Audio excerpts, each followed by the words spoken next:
This CD isn't a sample of recent work for you. You've been a songwriter for quite a long time. Yeah, about 25, 30 years. I just didn't tell anybody. And it's been kind of just something I did for fun, and something kind of like a musical diary of sorts. And I have a theater company where I've got to raise money every year so we can kind of break even. So about 5 years ago, they pushed me out on stage with a guitar, and we recorded the shows every year since then.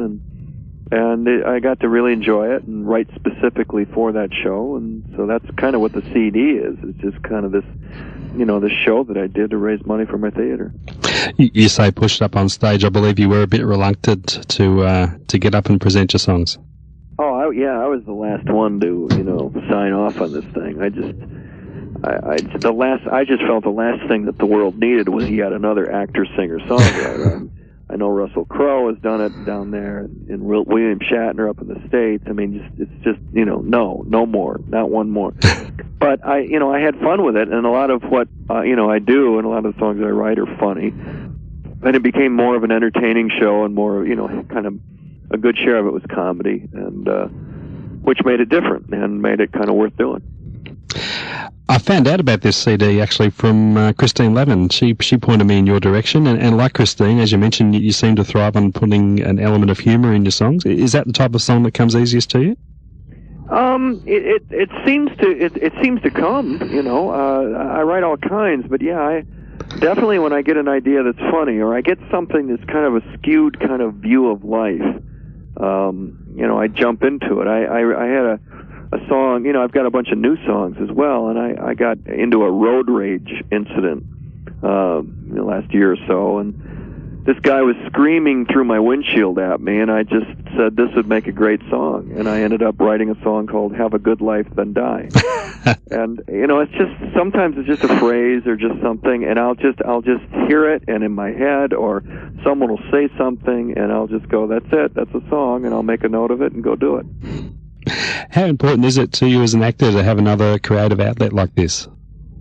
I think it's always kind of been my way to do this. A friend of mine who's known me since high school said, the acting thing just was never going to be enough for you, regardless of what it was. And I just have always, I always had an interest in writing, and I've become a playwright through my theater company, and the songs were I was so interested in the writing, and that I just always did that, as well as the acting. And I just it was kind of complementing it. In a way, it all informs, all these things kind of inform each other, and in a way, they kind of all come from the same creative place, so they're just expressed differently, I think. How does it compare for you, being on stage as performing your own songs as, say, compared to performing in a play before a live audience? Well, you have this wonderful thing in a play or a film, which is, you can hide behind this character.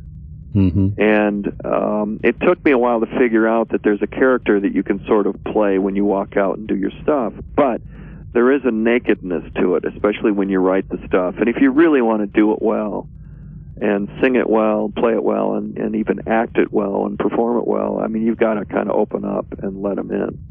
And that's harder to do when it's just you and a guitar sitting there in front of all those people. Were you a big music fan growing up? Did you have musical heroes? Yeah, I loved to get the acoustic guitar. I just always have. There seemed to be just an art to that. You couldn't get away with as much. Doc Watson was a guy that I saw him in concert, and he just said, when you play the acoustic guitar, you make a mistake, everybody hears it. And, singers, songwriters, storytellers, guys like Steve Goodman and John Prine and Arlo Guthrie. And Christine, I saw Christine at a club about 25 years ago, and her way of using comedy to kind of make points through her music was really kind of opened some doors. Tell us a little bit more about the project that benefits from this CD, the Purple Rose Theatre. It's obviously something very dear to you. Yeah, the Purple Rose it's 15 years old, and it's a labor of love for me. And I've always kind of, it's what I've done. I enjoy new plays. I enjoy working on new plays with a playwright that's sitting there working on a second act. And There are plenty of theaters, certainly in the States, that will do stuff that's already been done, and I'm interested in the stuff that nobody's done. And so that's kind of what we try to do.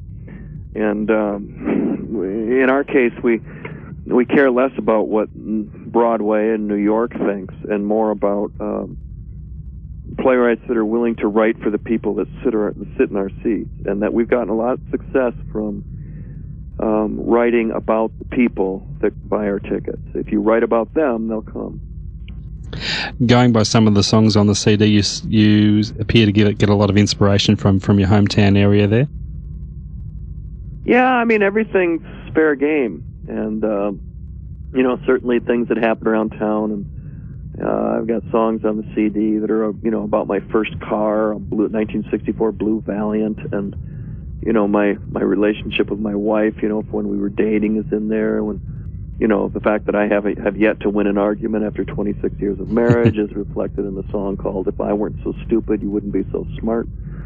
We have a big song about recreational vehicle, of course, is that true story of where I accidentally left my wife at a truck stop and pulled out onto the highway. Totally. And it's just stuff that happens that can become part of the show I do. And amidst some of the songs about Hollywood and stuff like that, it's been a lot of fun to write it. Life is obviously very special to you there. It's well documented that you return to your home to live rather than remain in the major capitals. Has it been to the detriment of your career at any stage? Not being under the noses? It's cost me some money, and it's cost me some roles, but we just made the decision in the mid-'80s that when I had about 4, 5, 6 movies by that point, and we wanted to raise our kids in a place that we knew and we were familiar with, and that to both of us was home. And that's what we did, and we put family first and career second. And career, it was a close second, but it was second, and it always has been second. And the kids are fine. They've seen a world, plus they've grown up in a place that was more stable than probably we'd have been able to provide for them in Hollywood, where things can be a little screwed up. And I think it's worked out well. I mean, the career's fine. It's absolutely fine, and more importantly, we're all happy. So back when you were just starting, was it a difficult decision to leave home when you did? I guess you had an easy option there. Your father had a successful business. You could have easily gone into that. Well, it was there. He ran a lumber company, but I just didn't. Wood was not in my blood. I just didn't care about wood. And they were very good. The parents were very aware that there was, this itch I had to scratch called acting, and they let me go. They let me chase that. And to their credit, they always were supportive, and not once did they ever say, you need to come back and, run the family business. And they allowed me the time to, pay my dues and work my way up through the off-Broadway theater. And then when the film started happening, it was, partly because of their support. There is a lovely song on the CD which pretty much highlights that support that you did receive from your parents, particularly in tribute to your mother. Yeah, a song called Mama Never Left Her Oldest Boy Alone. I wrote it when I was 26 in a Boston hotel room. And I remember I was, struggling, and I just didn't think this was going to work. And I called home and just told them I think I'm going to bag it. And she just said, find a way to stay. And she hung up. And it was tough, but it was, she was right. And I found a way. Talk about some of the other songs on the CD. My football team down here are the Tigers, and we've suffered for a long time as well. So no doubt, as you have with your Tigers, it was very therapeutic to write a song like that. Has it helped you deal with the lack of success the team has had? Oh, it's always good to talk things out, I think. Even better to sing them out. But yeah, we have a baseball team, the Detroit Tigers, that's just ticking us off, and it's just every year it seems to be the same thing. I don't know about your football team, but it's just aggravating to no end. So I just found I was really studying a lot of blues, a lot of Delta blues, the Mississippi guys in the 20s, and it really was just kind of But you realize once you kind of study them that they had a lot, to be blue about, as they say on the CD, and I don't, relatively speaking, except when I think about this baseball team, and that completely depresses me. So it seemed like a great song to write, and then put it on the slide guitar and have some fun with it. Kathleen. Also, in a bluesy vein, is a great track relating to a recent movie you did with Clint Eastwood. Yeah, I did a movie called Bloodwork, and in the movie, Clint shoots and kills me, which for an actor is a great honor to be killed by Clint Eastwood. And so I wrote a song chronicling the night that we shot the scene where he basically blows me away. Are you able to write much when you are working on a film? There's a lot of downtime. There's a lot of sitting around in the trailers, or you literally can sometimes, depending on the size of the budget. A big movie, you can sit there for 8 hours. So you're sitting in the trailer, and it's always nice to have a guitar sitting there, and you fill the time. You find something to do. I always have 2 or 3 songs that I'm working on. Did a love the opening track on the CD, reference to William Shatner. Were you really concerned that you would suffer from those type of comparisons? Well, yeah, a little bit. Not anymore, but initially, yeah. And I wrote that song 4 or 5 years ago. It was the opening song of the first time I went out there and did it. And definitely there were people going, "What do you think you're doing?"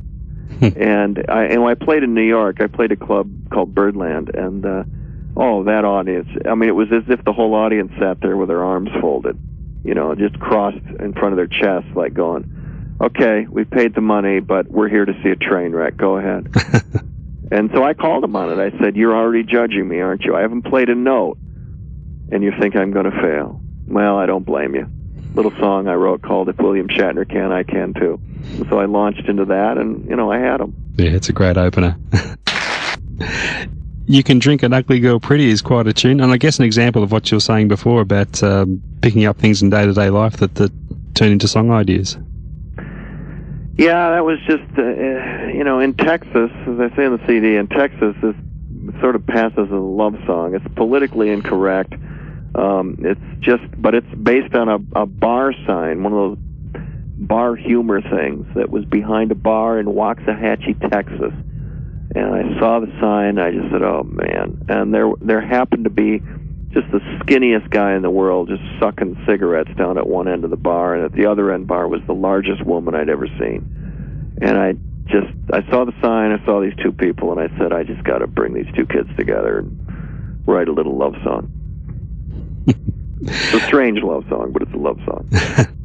Politically incorrect. It's an amazing story, and I guess a story that just has to be true. I believe it was inspired the way you performed it by Alice's Restaurant, Arlo Guthrie's classic. Yeah, big fan of Arlo, and the first concert I ever saw as a teenager was Arlo Guthrie. He came to Detroit, Michigan, and played. But yeah, I was a huge fan of Alice's Restaurant, and when that RV story happened and I was putting the first shows together, I wanted to write something like that, and that was the best story I had of something absolutely insane and bizarre that had happened to me. And so I, married the story to the music that I had, the recording of it is probably about the 10th or 12th time I'd played it, but I remember walking out on stage and knowing I was going to kind of get into that story and just tell the story over the music.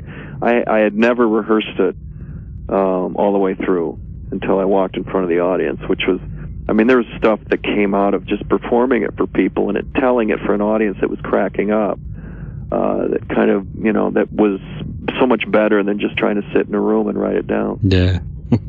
I believe we'll be seeing you in a movie of the same name soon too. Well, I had to be in that. Yeah, I battled hard for that. I did a movie last summer called RV with Robin Williams. It'll be out in the States in March. So it's Robin Williams and recreational vehicles, big fat comedy. Have you developed a taste for performing concerts now? Do you have plans to maybe tour around a bit with this? I have. I've got about 8 or 10 dates that I'm going to do next year. They're all on Saturday nights because the movie career is still warm. So I'm going to stay with the films, but do what they call one-offs, where you fly in Saturday, you do the gig, and then Sunday you can fly back to the set if you have to. But and they need like 3-6 months lead time, so it's kind of the movie career is going well enough that I don't want to just block off 2 months and go tour. But I would, there's a big part of me that would love to just, go out in July and August and just, talk to me in September kind of thing. Yeah. Just go do it. We'll see. And there are plans for another CD, I believe. We've got enough material. We could put another live CD out now just on stuff I did last year, and I'm going to do the shows here at the Purple Rose Theater Company in the next couple of weeks, 10 more shows, and then I'm going to do a bunch of new material there. So it's easily we'll have 25 to 30 songs that we could put something out, and I think we'll do something by next fall. Is I think the current thinking. Fantastic. And just to finish up, Jeff, what else does 2006 hold in store for you? I'm going to make some movies. Signed up to do a couple of real good scripts and real good people and good directors. And but, we're in the middle of all this Oscar push for Squid and the Whale and this film I did. And so we'll kind of play that out, see how that goes. And but basically, I'm just going to enjoy the holidays and, play the guitar. Fantastic. Well, the best of luck with that Oscar push. We believe the word is quite strong that you're a big chance there. I got a chance. We'll see. Be fantastic. All the best. Thanks so much for taking your time out to have a chat with us today. Thanks, John. Appreciate it. And my daughter also passes on her thanks for sending down a signed copy of Winn-Dixie. She loved it. Oh, that's right. Yeah. That's my pleasure. Much appreciated. And best of luck to the Purple Rose Theatre. Thank you. Okay. Take care. All the best. Bye-bye.